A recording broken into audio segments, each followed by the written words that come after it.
ఒక వ్యక్తి దగ్గరికి వెళ్ళాయి, హృదయ ధ్యానం ఏమో ఒక స్త్రీ దగ్గరికి వెళ్ళాయి. అది దేవుని దృష్టికి అంగీకారమా కాదు. ఈరోజు అంటున్నాడు, యెహోవా నా ఆశ్రయ దుర్గమా, నా విమోచకుడు. విమోచకుడు అంటే ఎవరు? విమోచించిన వాడు ఎవరు? యేసయ్య. మన పాపాలన్నింటినీ ఏం చేశాడు? విమోచించుకున్నట్టు దావీదు స్తుతిస్తున్నాడు, నా ఆశ్రయ దుర్గమా, విమోచకుడా, నా నోటి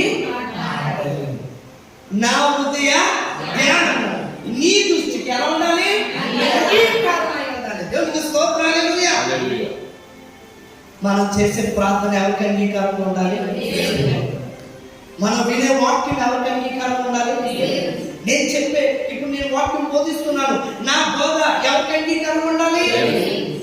నా తప్ప ఇక్కడ నేను కొట్టుకుంటే ప్రయోజనము లేదు. నిజమైన సేవకుడు కాదు.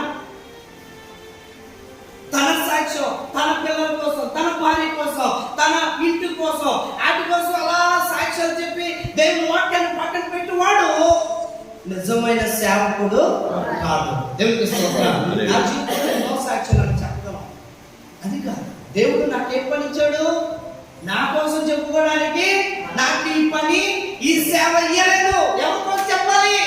ఆయన ప్రేమను ప్రకటించడానికి నన్ను ఏర్పాటు చేశాడు దేవుడు. దేవునికి స్తోత్రం, హల్లెలూయా, హల్లెలూయా. కాబట్టి దేవుడిలాగా మన నోటి మాటలు, మన హృదయం ఎవరికి అంగీకారం ఉండాలి? దేవునికి.